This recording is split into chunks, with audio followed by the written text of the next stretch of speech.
રાજકોટ જિલ્લાના વિછિયા તાલુકાના ગુંદાળા ગામ વિસ્તારની અંદર આમ તો આખા જસદણ વિછિયા વિસ્તારની અંદર સરકારની પરમિશન હોય કે ન હોય, ખેડૂતોની કોઈ પણ પ્રકારની મંજૂરી લીધા વગર બેફામ રીતે વિન્ડ ફાર્મ એટલે કે પવનચક્કી ઊભી થવા જઈ રહી છે, જેમાં ગુંદાળા ગામના ખેડૂતોને આ પવનચક્કીવાળાએ તાજેતરની અંદર બહેનોને એના કોન્ટ્રાક્ટરો જેમ ગુંડા જેવું વર્તન કર્યું, બહેનો ઉપર હાથ ઉપાડ્યા, એને માર્યો અને એને જેમ તેમ બેફામ રીતે વાણી વિલાપ કર્યો। અહીંયા પોલીસની હાજરી હોવા છતાં,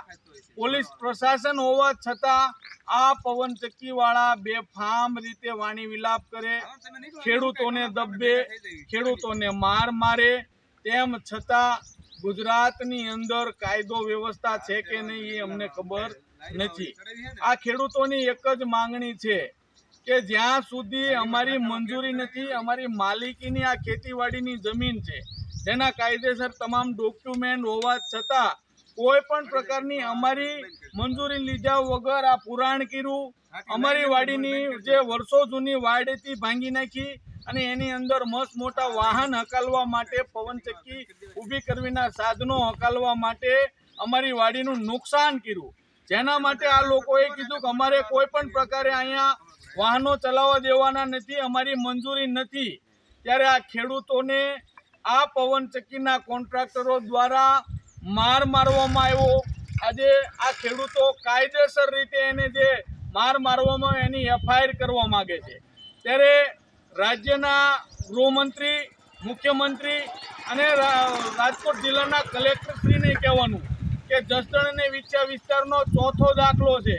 પહેલા કાંસકોલિયાની અંદર આ પવનચક્કીવાળાએ બેનનો હાથ ભાંગી નાખ્યો, બીજો બનાવ જે કડુકાનો બનાવ બન્યો ત્યાં પણ બહેનો સાથે આ લોકોએ દુર્વ્યવહાર કર્યો અને આ ત્રીજો દાખલો ગુંદાળા ગામનો છે કે જ્યાં બહેનો માટે આ લોકોએ હત્યારો હુમલો કર્યો। તો અમારી માંગ છે કે આ લોકોને કાયદા વ્યવસ્થાનું પાઠ ભણાવવામાં આવે, જ્યાં સુધી આ લોકોને મંજૂરી આપવામાં ન આવે ત્યાં સુધી કોઈ પણ પ્રકારે એક પણ પવનચક્કીના સાધનો આ વાડીની અંદરથી પસાર થવામાં ન આવે। અને ગુજરાત સરકાર પણ ક્યાંક ને ક્યાંક જોવે, ખરાબા હોય, સરકારી જમીન હોય કે કોઈ પણ પ્રકારની મંજૂરી લીધા વગર બેફામ રીતે આ વિન્ડ ફાર્મ પવનચક્કી ઊભી થવા જઈ રહી છે, જેમાં માનવ તો ઠીક પણ પશુ પંખી માણસો તમામને ખૂબ નુકસાન છે। તો આની અંદર કોઈ પણ ખેડૂત સાથે ગેરવ્યવહાર ન થાય, ખેડૂતોને આ પવનચક્કીના જે કોન્ટ્રાક્ટરો ગુંડા જેવું, અસામાજિક તત્વો જેવું વર્તન ન કરે અને ખેડૂતોની મંજૂરી વિના એક પણ પવનચક્કીના સાધનો ખેડૂતોની વાડીમાંથી પસાર ન થાય એવી ખેડૂત સેવા સંગઠન ગુજરાતની માંગ છે।